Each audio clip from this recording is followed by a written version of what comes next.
Effective, effective. Guys.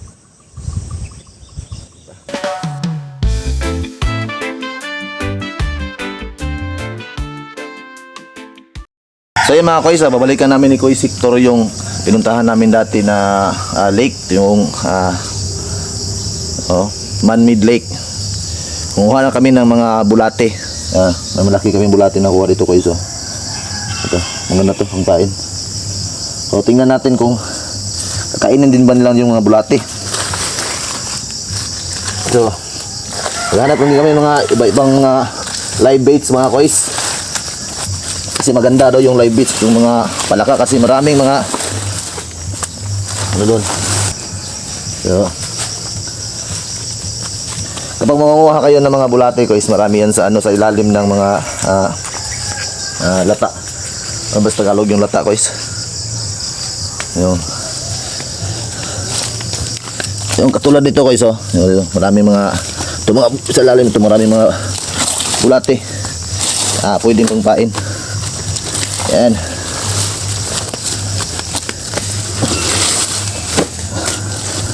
Sana walang ahas.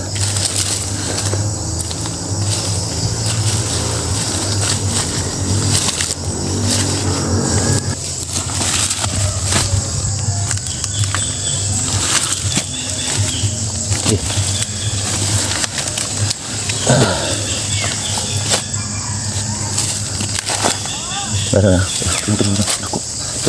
Buka po. Isa. Isa din. Sumpay na nga.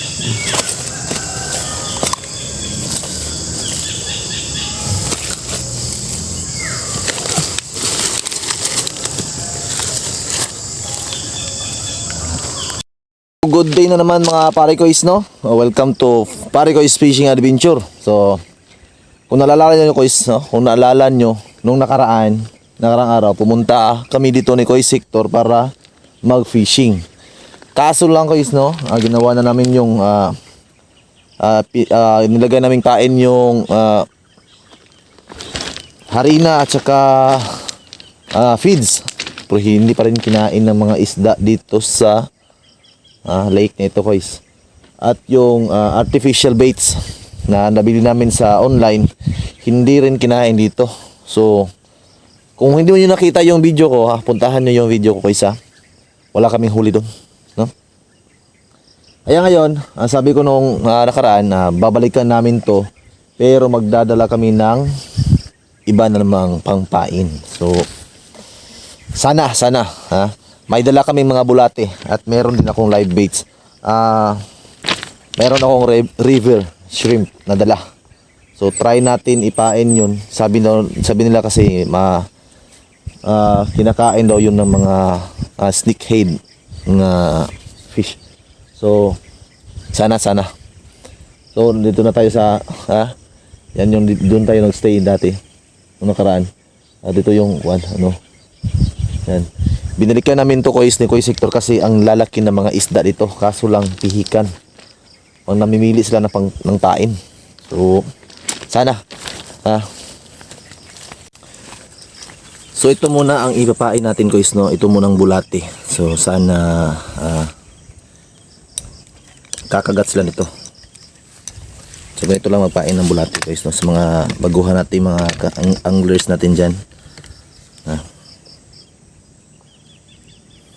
Sana let's try. Ito.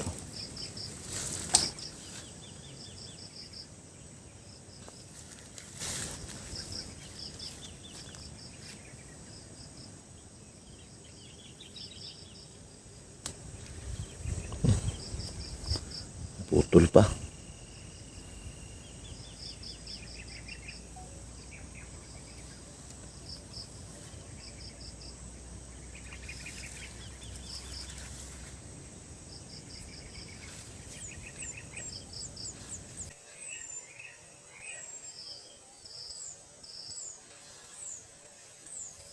Ang lalaki ng mga guys, mga isda. Ang lalaki ng mga isda guys. So, sana kakagat sila nitong pain natin. Ang hirap naman na itong Hirap naman para. Ayan mo. Ito.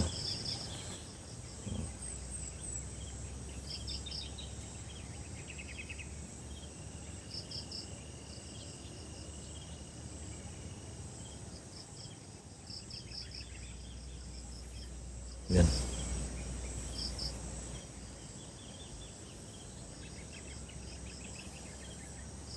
Dalawang yung hook lang yung ating ano ko isa.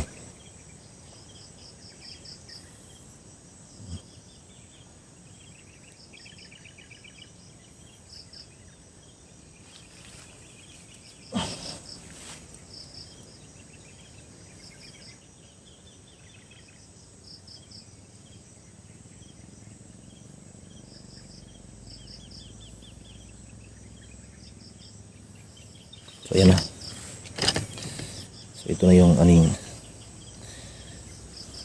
pain. Ito na yung pain natin ko isa.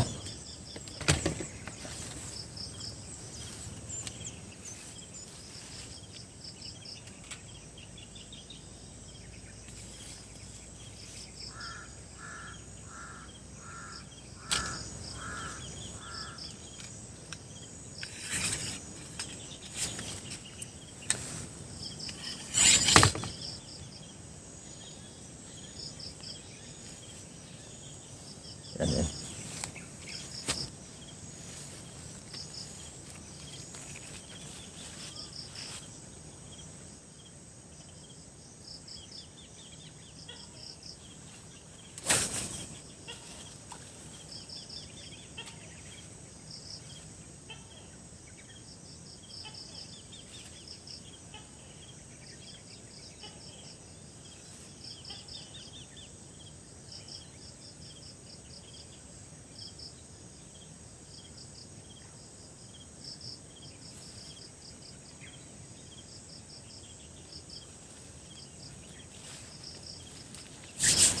So, sana.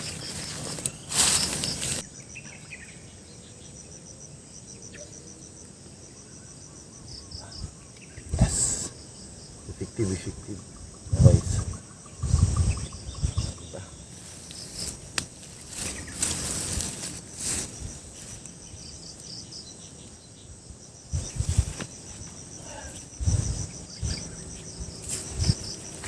Susulit ko isa. One camera. Sulit ko isa. Kinagat na yung pain natin na bulate. Yan, nice one.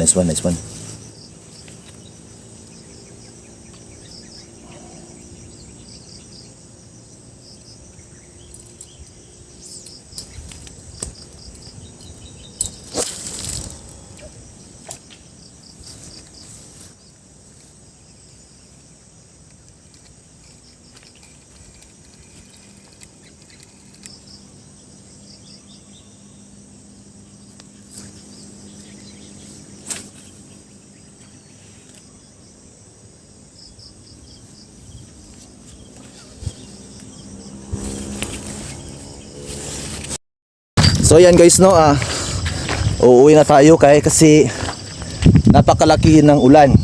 So malak namin sana mga kois na magpagabi dito kasi makuha tayo ng kasili o igat. Pero kailangan nating umuwi kasi napakalaki sa ulan. Pero nung kanina lumipat kasi kami sa ilog kasi medyo walang pumapansin sa pain namin doon. Pero paglipat namin doon sa ilog, nag-iwan si Koy Sector ng palagdas. Yun. So pupuntahan natin si Koy Sector kasi may kuha daw yung iniwan niya na palagdas. Nakakuha daw ng halwan. Halwan. Oh. Yun, Koy Sector. Guys, ito ka? Ha? Uy,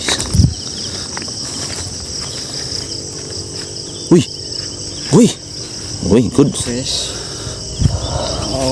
Oh, Lapag fish. natin. Ay, maganda. Sa bibig yung makuha. Ito. tumagos. Muntik na nga makuha na, maka-igpas oh.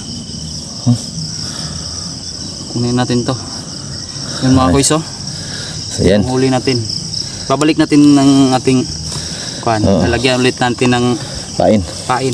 Yan, mag-iwan tayo ng ilang mga piraso na ano dito guys, taga. Para Tapos babalikan natin mamaya. okay. Sige, sige. Sige, let's go. And guys, no, may kuha yung iniwan na ano yung natawag doon? Taga, basta iniwan taga. Ito yung nakuha ni Kuya Sector. Yan. So, medyo malaki-laki na rin to guys.